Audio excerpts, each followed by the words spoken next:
Hey everyone, excited to be back for this week's edition of Frequently Asked Questions for Commercial Real Estate.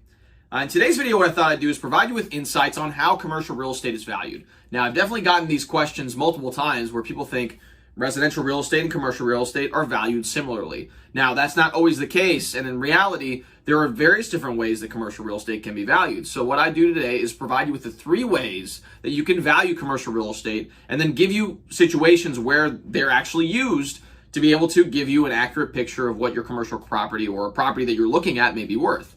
So to start off, the first way that you can value commercial real estate is through the comparative sales approach. Now, this is very similar to what you would see in a residential setting, where you essentially have a subject property, and then you look at properties that have sold in the area that are similar, and then try to get a value based on what the similarities are between these particular buildings. So for example, let's say you're an owner-occupant, you're looking for a 10,000 square foot warehouse. So what you would do is you would identify a warehouse and then say, okay, what other warehouses have sold in that area over the last, let's say, 2 years? So if you find another warehouse that's 10,000 square feet, you'd say, okay, what's the age of the property? How many bay doors does it have? Where is it located? How much acreage does it have? And then you would compare it to the subject property you're looking at. And over time, when you look at multiple different properties, you can kind of get an idea of what that commercial property may be worth. Now, this is very similar to residential property. However, this would only be used in situations if you are an owner-occupant, meaning that you are looking to buy the building to occupy the space for your own individual use,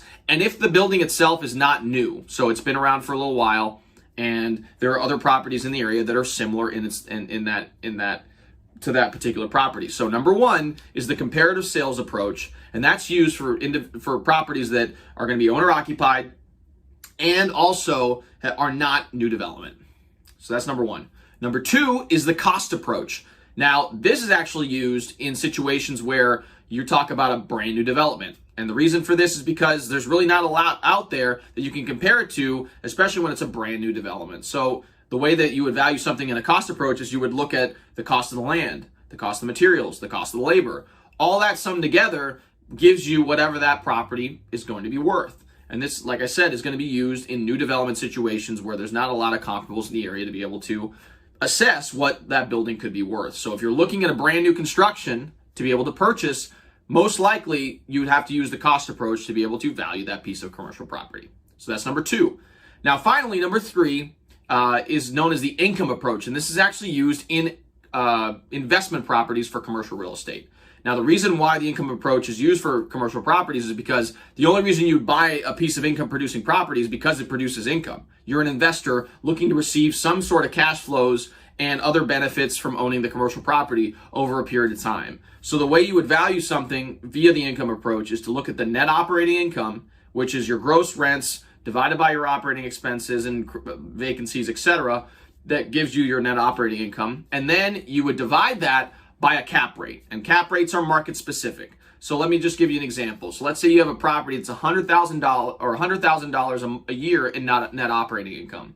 And that particular property, for that property type in that market, the cap rates are about 10%.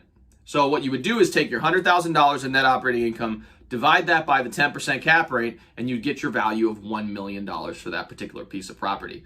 Now, when you're doing this particular analysis, number 1, you need to verify that the net operating income. So generally speaking, if the property's on the market, the listing broker is probably going to provide you with financial information in order to justify that net operating income. However, you should probably justify that or go back and do it yourself, the analysis, to make sure that net operating income is actually valid, because listing brokers generally try to soup up that number a little bit so they can get more value for that particular property. So it's important to make sure that you do verify that net operating income before you perform the income analysis. And then finally, as far as the cap rate's concerned, you really want to just talk to your commercial real estate agent.